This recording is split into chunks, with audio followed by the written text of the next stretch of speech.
kindness will get you destroyed unless you become ruthless. Machiavelli. Seconoi, the lie we were raised with, why kindness is sold as safety. There is a moment most people never talk about. Not because it's rare, but because it hurts too much to name. It's the moment you realize it. You did everything right and still lost. You were honest when lying would have been easier. You were loyal when betrayal would have paid better. You stayed fair in a world that rewarded aggression. And somehow you were the one who paid the price. This documentary begins with that quiet betrayal, not by a person, but by an idea. Because somewhere along the way, we were taught a promise so comforting, so moral, so clean, that we stopped questioning it. That promise was simple: be kind, be fair, be good, and the world will protect you.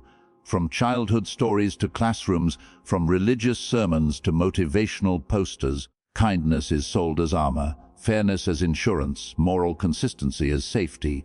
The villain is punished, the hero is rewarded, and goodness, we are told, always wins in the end. But reality has a way of interrupting fiction, because if this promise were true, then why are so many kind people burned out, betrayed, sidelined, and discarded? Why are the most empathetic often the most exploited? Why do the fair get outmaneuvered while the ruthless climb? This isn't cynicism, it's a pattern. Think of the employee who stayed loyal while others played politics, only to be replaced without warning. The friend who always gave, listened, forgave, until they became invisible. The whistleblower who told the truth and paid for it with their career. The partner who communicated honestly and was punished for vulnerability. These are not failures of character, they are collisions with reality. And the unsettling part, they happen again and again and again. Here is the first uncomfortable truth most people avoid. Kindness works beautifully in stable environments, when rules are enforced, when trust is shared, when bad actors are punished. In those conditions, fairness thrives. But competitive environments are different. Scarcity changes behavior, fear rewires ethics, status becomes survival, and in those conditions kindness stops being protection.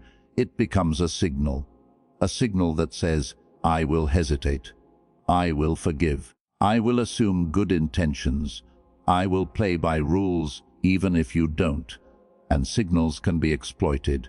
This is where the lie begins to crack, because the world is not uniformly moral, it is uneven, fragmented, asymmetrical. Some people play fair, others play to win, and when those two collide, fairness does not lose because it's wrong, it loses because it's predictable. Notice something important here. This is not an argument against kindness. It is an argument against naïve kindness, goodness without awareness, fairness without boundaries, empathy without strategy. The kind of kindness that assumes everyone shares the same rules, in a world where many don't. History is full of people who believed goodness alone would protect them. Kings who trusted promises, reformers who underestimated power, communities that believed moral superiority was enough. Their stories don't end the way fairy tales do. But we rarely tell those stories because they make us uncomfortable. They force us to confront a question we would rather avoid. What if kindness is not enough? What if the world doesn't punish cruelty, but punishes unguarded virtue? What if being good isn't dangerous, but being unaware is? This is where most discussions stop. They either glorify ruthlessness or romanticize innocence. This documentary does neither. Instead, it asks something far more unsettling. Not whether kindness is good, but whether kindness practiced blindly is safe. Because if kindness truly guaranteed protection, then the kindest would not be the first to fall. And yet, they often are. So here is the question that opens this journey. If kindness guarantees safety, why do the kindest people so often lose first? Niccolò Machiavelli enters the story, the man who refused to lie about power. To understand Machiavelli, you have to step into his world, not a classroom, not a philosophy lecture, but a battlefield that never slept.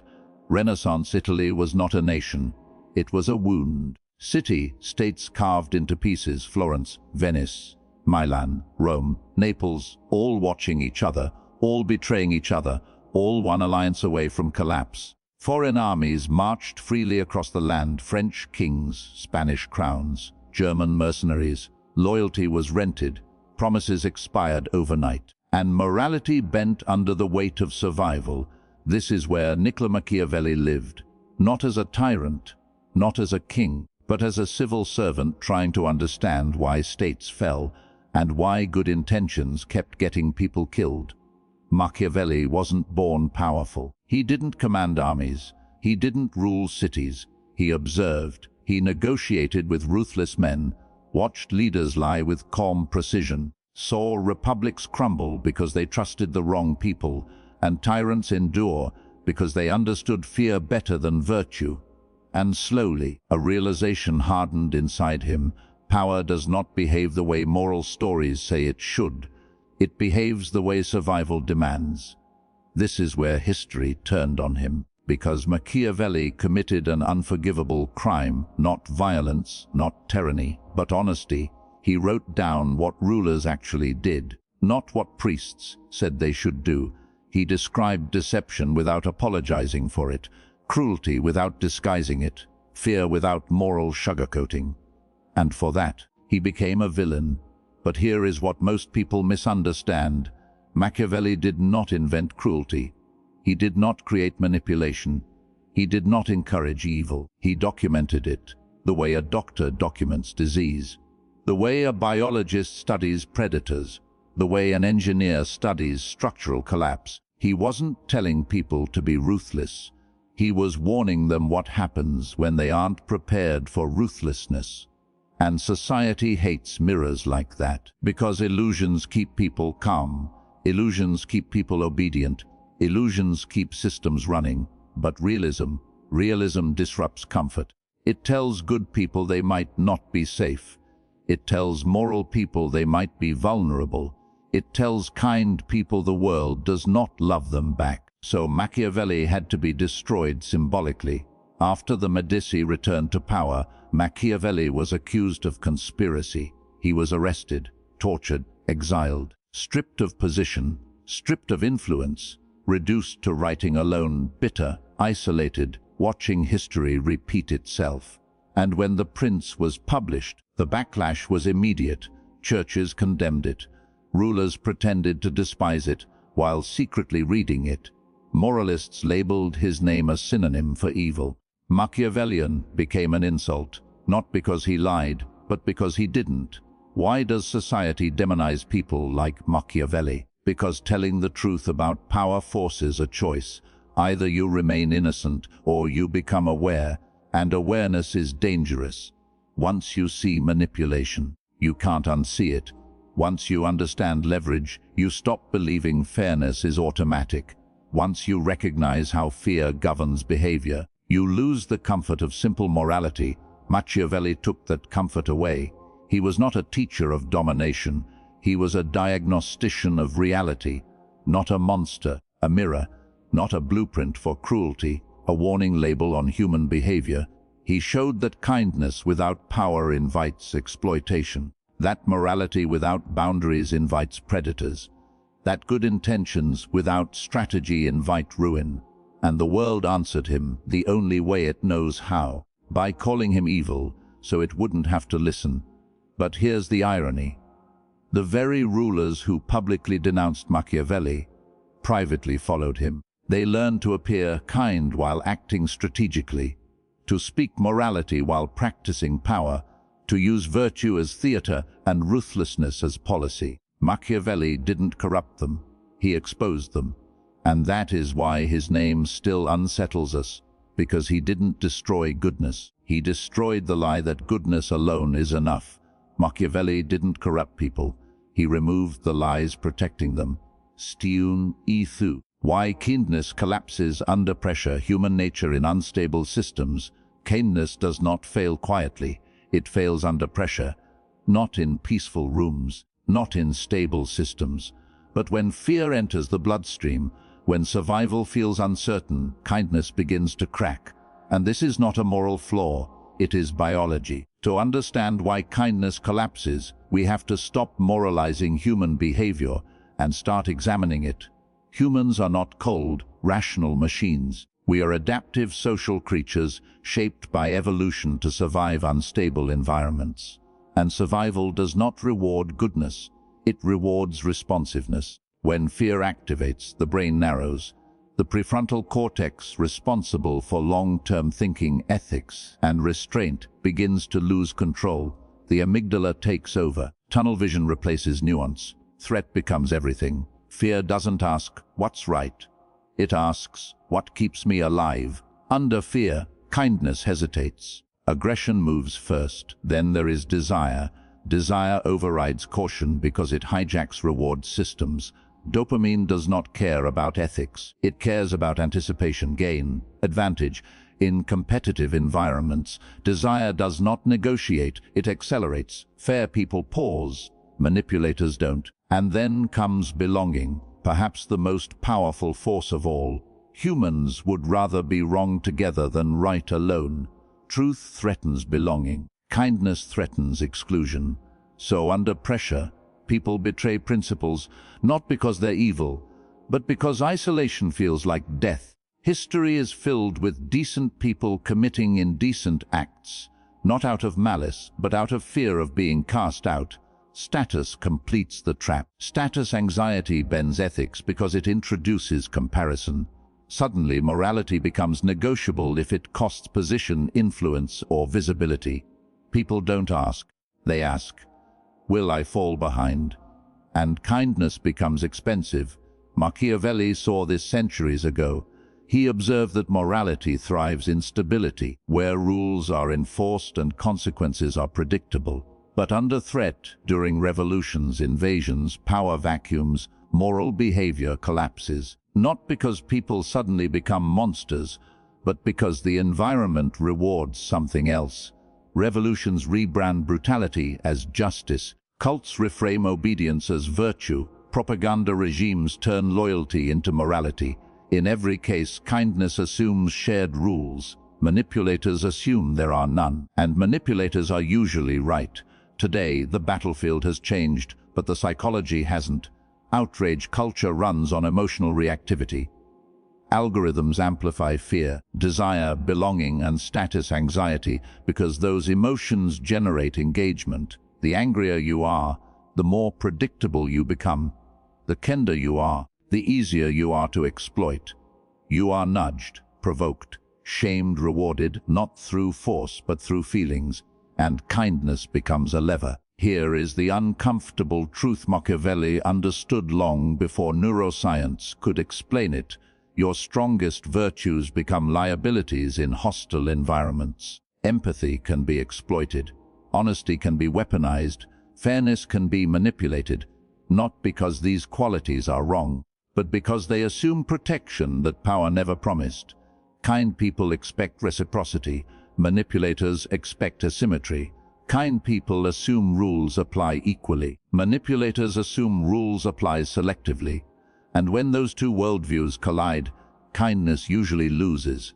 Not because it lacks value, but because it lacks defense. This is the tragedy at the heart of human systems. We teach kindness as if it's armor, but in unstable environments it is exposure. Kindness collapses under pressure not because it is weak, but because it was never designed to operate alone. And until kindness is paired with awareness, it will continue to be punished by a world that rewards leverage over virtue, because power never promised to protect the fair. STEV, ruthlessness redefined. Why Machiavelli never meant cruelty. The word ruthless has been poisoned. We hear it and picture bloodshed, betrayal, cold eyes and clenched fists. We imagine cruelty, harm for pleasure, dominance for its own sake. But Machiavelli meant something far more unsettling. He meant clarity without sentimentality. Cruelty is emotional. Ruthlessness, as Machiavelli understood it, is disciplined. Cruelty lashes out, ruthlessness withholds. Cruelty seeks to hurt, ruthlessness seeks to survive. The confusion between the two has destroyed more kind people than any tyrant ever did. When Machiavelli wrote about decisiveness, firmness, and the willingness to act against expectation, he wasn't advocating violence. He was observing a pattern in unstable systems. Hesitation is punished more reliably than immorality. Those who cannot say no are consumed. Those who cannot detach are directed. Those who cannot endure discomfort are controlled. This was not a call to become heartless. It was a warning against becoming helpless. Machiavellian ruthlessness is not cruelty. It is emotional regulation under pressure, the refusal to let fear, guilt, or outrage hijack decision-making. Strategic restraint, knowing when not to act, not to speak, not to give. A refusal to self-sacrifice blindly, especially for systems that would not return the favor. Ruthlessness begins where compulsive kindness ends. This is where Machiavelli meets the Stoics and where modern psychology quietly agrees. Epictetus warned that anything you cannot control will control you. Marcus Aurelius wrote that calm judgment is strength. Neuroscience confirms that emotional reactivity reduces agency. The insight they share is brutal in its simplicity. Those who cannot regulate themselves will always be regulated by others, not through chains, through triggers. Look around. Outrage is harvested. Guilt is monetized. Empathy is pressured into compliance. Systems do not need to threaten you. They only need to provoke you. The more emotionally predictable you are, the easier you are to steer. Kind people often mistake intensity for sincerity, but intensity is often just leverage. Here is the line most people never learn to draw. Empathy is understanding another's pain. Self-erasure is prioritizing that pain above your own survival. Manipulators don't hate empathy, they depend on it. They rely on your reluctance to disappoint, your fear of appearing selfish, your need to be seen as good, and they will call it morality while they drain you dry. Ruthlessness, properly understood, is mental self-defense. It is the ability to remain humane without being harvestable, to be generous without being predictable, to care without surrendering agency. It is not the absence of kindness, it is kindness with boundaries. So the question is no longer, am I a good person? The harder question is my kindness chosen or compulsive? Is it principled or conditioned? Would I still give if it cost me approval? If the answer terrifies you, Machiavelli would nod knowingly. Ruthlessness is not moral collapse. It is the moment you stop confusing goodness with submission. It is the realization that clarity is not cruelty and boundaries are not betrayal. In a world that exploits emotional excess, self-control becomes rebellion. And sometimes the most ethical act is refusing to be used, not because you are heartless, but because you finally see clearly. SCTIONV, Dark Law Way 1. Emotional people are easy to control. Reactivity is obedience. They don't need to silence you anymore. They just need to trigger you. Because the moment your emotions spike, your freedom contracts. Anger feels powerful, outrage feels righteous, guilt feels moral, fear feels urgent. But here is the uncomfortable truth Machiavelli understood centuries ago, and modern systems have perfected. Emotion is not resistance. Emotion is access. Fair people react quickly because they care. They rush to defend. They rush to condemn. They rush to explain themselves. And in doing so, they reveal exactly how to be controlled. Because reactivity creates patterns. Patterns create predictability. And predictability is power's favorite weakness. Propaganda was never subtle. It didn't need to be. It inflamed fear. It manufactured enemies.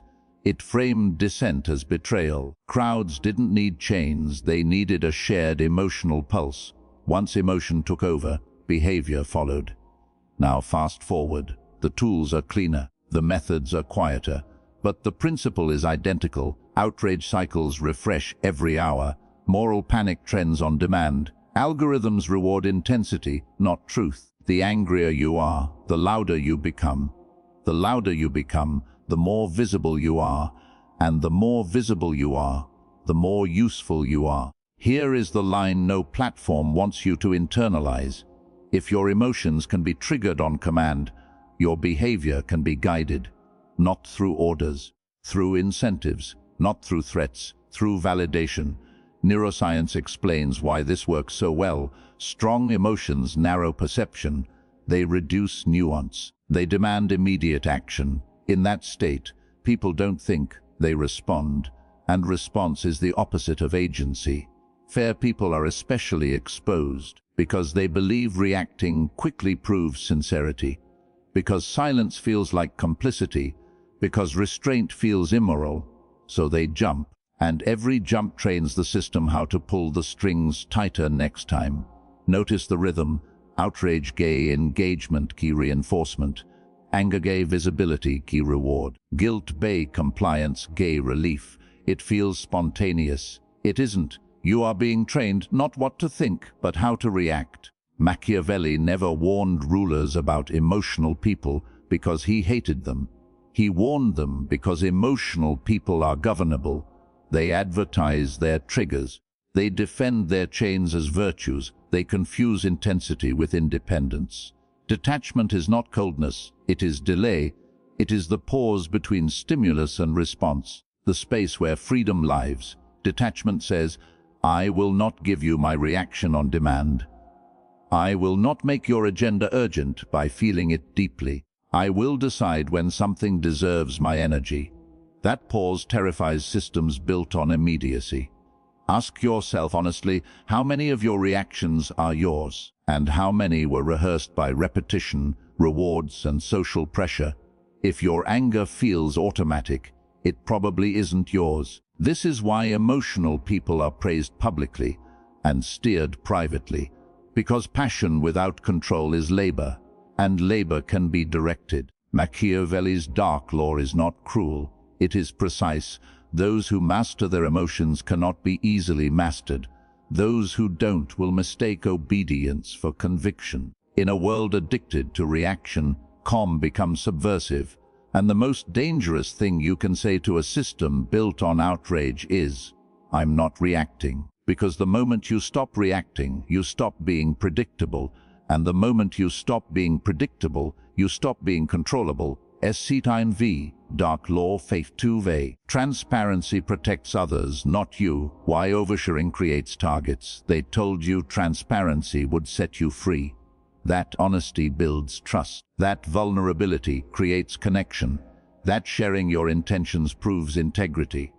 But power listens quietly and takes notes. In every competitive environment, politics, business, war, even friendship, information is never neutral. It is leverage, and once released, it no longer belongs to you. Machiavelli understood this long before cameras, before social feeds, before data brokers. He warned that those who reveal too much in the name of virtue often hand their opponents a map, not because others are evil, but because opportunity invites exploitation. In intelligence work, the most dangerous asset is not a spy. It's a predictable one. Someone whose values, fears, and intentions are visible becomes manageable, not because they're dishonest, but because they're exposed. Every confession narrows your options. Every explanation fixes your position. Every public intention gives others time to counter you. In negotiations, the first rule is silence. The one who speaks first reveals need. The one who explains reveals insecurity. The one who over-justifies reveals weakness. Transparency feels moral, but strategy doesn't reward feelings. Now look around. We broadcast our beliefs. We announce our goals. We narrate our insecurities. We confuse visibility with authenticity, but platforms don't protect vulnerability. They monetize it. Your openness feeds algorithms. Your emotions fuel targeting. Your honesty trains systems to predict and steer you. Here is the truth no one posts. Information cannot be taken back, only exploited. Once shared, it can be reframed. Once framed, it can be weaponized. Once weaponized, it will be used, not how you intended, but how it benefits others. Machiavelli never argued for deception as default. He argued for discernment. He knew mystery was not a lie. It was insulation. Not everyone deserves access to your inner world. Not every truth needs a stage. Not every vulnerability needs an audience. Ask yourself, who actually benefits from your transparency? Who gains leverage from your disclosures? Who now knows how to pressure you socially, morally, emotionally? If the answer isn't you, then honesty has quietly become exposure. Ruthlessness in this sense is restraint. It is choosing when to speak and when to remain unreadable, because in a world that extracts value from visibility, mystery isn't manipulation, it's protection. Estian Decoded dark law when free. Morality is a weapon. How goodness becomes leverage. Morality feels like armor. It feels like safety. It feels like certainty. But in the wrong hands, morality becomes a blade. Good people believe in rules. They assume shared boundaries. They expect fairness to be reciprocal. Manipulators don't break this assumption. They exploit it. Because ethical consistency creates predictability, and predictability creates leverage. Throughout history, moral language has always preceded control, not force, not violence, shame. Movements didn't need to silence dissent. They branded it immoral. Institutions didn't need to destroy critics. They questioned their virtue. Once morality enters the battlefield, logic retreats. Today, morality travels faster than facts. A single accusation can erase nuance. A single label can override context. A single moral claim can end careers, relationships, reputations. And the fairest people suffer most because they hesitate, because they self-correct publicly, because they assume accusations must be addressed honestly. That hesitation becomes control. Good people are governed internally. They don't need threats, they need disapproval. They don't need punishment, they punish themselves. Manipulators understand this deeply. They don't argue facts, they frame morals. The world does not punish evil, it punishes weakness disguised as virtue. Those who win are forgiven, those who lose are condemned. Morality is often assigned after outcomes, not before. Machiavelli never told people to abandon ethics. He warned them not to confuse ethics with immunity. Goodness does not protect you from power. It advertises how to pressure you. If you always act fairly, others will learn exactly how far they can push without resistance. Think of the times you stayed silent to appear moral, the times you conceded to appear fair, the times you absorbed harm to preserve an image. Who benefited? This is not an argument against kindness. It is an argument against blind kindness, against moral rigidity in flexible environments, against assuming others play by rules they never agreed to. Ruthlessness here means clarity. It means understanding when morality is being used to guide behavior, not uphold truth. It means choosing ethics with awareness, not obligation, because goodness without boundaries doesn't elevate the world. It feeds those who know exactly how to use it. And once you see that, you stop mistaking virtue for protection. You start treating it as a choice.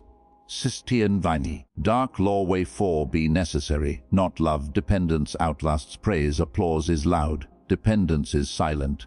One fills rooms for a moment. The other decides who stays when the room empties. We are taught to be likable, to be agreeable, to be admired, to be easy to work with, easy to praise, easy to replace. But power doesn't secure what it likes, it secures what it needs. Machiavelli understood this with brutal clarity. He watched rulers smile at their most charming advisors, right before discarding them. He saw loyal servants celebrated publicly, then abandoned privately the moment they stopped being useful. Affection, he realized, is emotional, utility is structural. Look at history's survivors, not the most loved, but the most necessary. Advisors who controlled information flows, generals who held logistics, not just loyalty, administrators who understood systems better than their rulers. They weren't always admired, but removing them carried a cost, and power avoids cost whenever possible. Human behavior follows a simple rules. We protect what we rely on, not because we're grateful, but because losing it creates risk. Dependence creates leverage without confrontation. Scarcity creates respect without applause.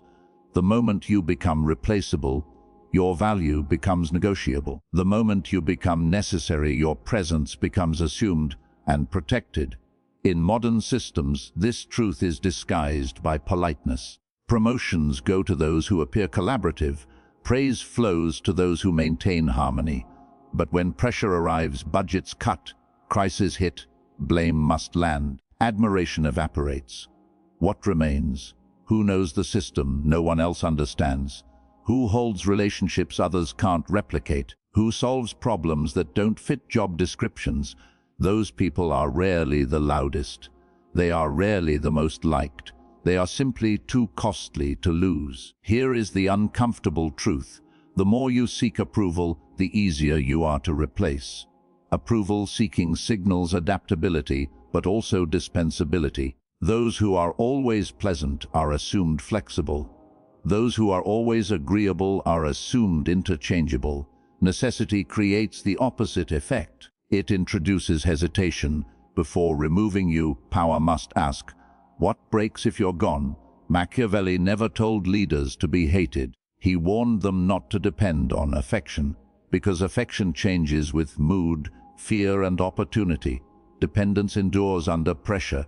Ask yourself honestly, if you disappeared tomorrow, what would collapse, and what would simply continue? Would your absence be inconvenient or destabilizing?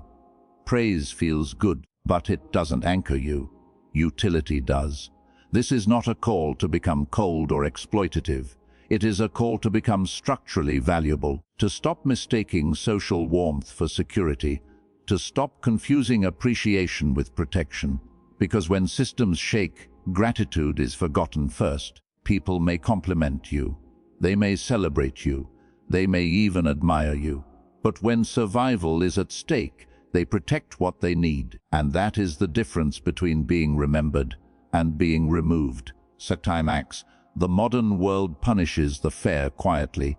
Algorithms, reputation, invisible control, no guards, no prisons, no knock at the door. And yet people fall silent, not because they were forced, but because they learned the cost of speaking. Power has evolved. In the past, dissent was crushed loudly, kings jailed critics, empires burned books, regimes erased bodies. Today, power does something far more efficient. It simply makes dissent expensive. You are not banned, you are buried.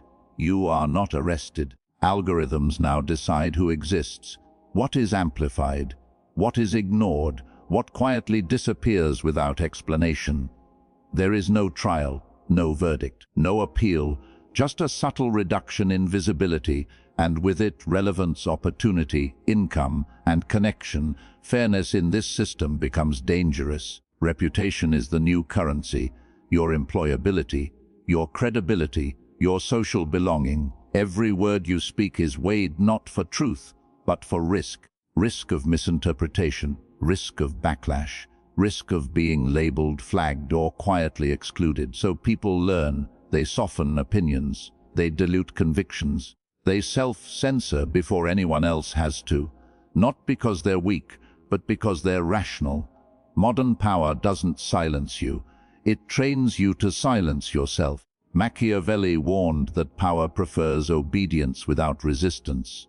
What he couldn't foresee, but would instantly recognize, is a system where obedience feels voluntary. No one tells you to comply.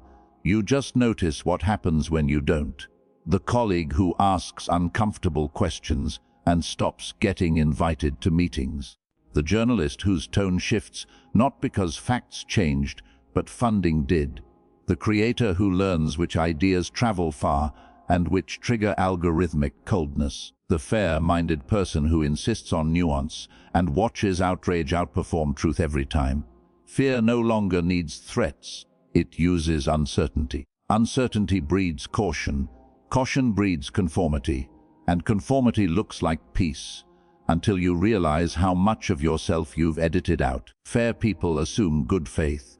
They believe clarity will protect them, that honesty will be rewarded. That context matters. But systems built on speed and scale don't reward fairness. They reward alignment. Fairness introduces friction. Nuance slows narratives. Integrity complicates branding. So the fair become fragile, not attacked, just quietly sidelined. This is the most dangerous form of control. Punishment without punishment. No villain to resist. No injustice dramatic enough to rally against. Just a slow realization. Speaking freely costs more than staying quiet, and silence over time begins to feel like wisdom. Ask yourself, how many thoughts do you filter before speaking? How many truths do you soften before sharing? How often do you choose safety over sincerity without consciously deciding? That is not cowardice. That is conditioning. Machiavelli never believed power needed cruelty to rule, only incentives. Reward compliance, punish deviation quietly, let people discipline themselves. The most stable control systems are the ones people defend because they believe they chose them. This is why fairness feels punished today, not because fairness is wrong, but because it is unguarded. Fairness assumes shared values, power exploits asymmetry, and in asymmetrical systems, the unprotected lose first. You are not being silenced. You are being trained to measure every word, to anticipate every reaction, to trade truth for safety, one compromise at a time. And the most terrifying part, no one had to tell you to do it. You learned by watching what happened to the fair. In the modern world, power doesn't break you. It simply makes being yourself too expensive to afford. SCIONX final integration kindness with teeth. At the end of every illusion, there is a silence. Not the silence of defeat, but the silence of realization. The moment when patterns click into place, when memories rearrange themselves, when moments that once felt like bad luck reveal themselves as something else entirely. A system, a design, a lesson you were never taught. This is where the story slows, not because the danger has passed, but because understanding has finally caught up. Machiavelli was never asking you to abandon kindness. He was asking you to abandon blindness. History did not misunderstand him. It rejected him, because awareness is destabilizing. Machiavelli was not a teacher of cruelty. He was a cartographer of power. He mapped the terrain people pretend doesn't exist, so those walking through it wouldn't be shocked when the ground gave way. His crime was not immorality, it was honesty. Kindness is not the problem. Unprotected kindness is kindness that assumes reciprocity in asymmetric environments. Kindness that mistakes empathy for obligation. Kindness that keeps giving long after the warning signs appear. That kind of kindness doesn't make the world better, it makes you predictable. And predictability, as you've seen, is leverage. Kindness without boundaries invites destruction, not because people are evil, but because incentives shape behavior, and systems do not reward vulnerability, they extract from it. But kindness with awareness, that is something else entirely. That is not weakness. That is choice. It means you give, but you also observe. You empathize, but you also evaluate. You forgive, but you do not forget patterns. It means your generosity is deliberate, not compulsive. This is where the word ruthless finally sheds its shadow. Ruthlessness is not cruelty. It is clarity without self-betrayal. It is the ability to say no without apologizing for existing. It is emotional regulation under pressure, strategic silence instead of reactive speech, boundaries enforced without theatrics. Ruthlessness is not about harming others. It is about refusing to be dismantled. Those who cannot regulate themselves will always be regulated by others. Their guilt will be used. Their empathy will be exploited.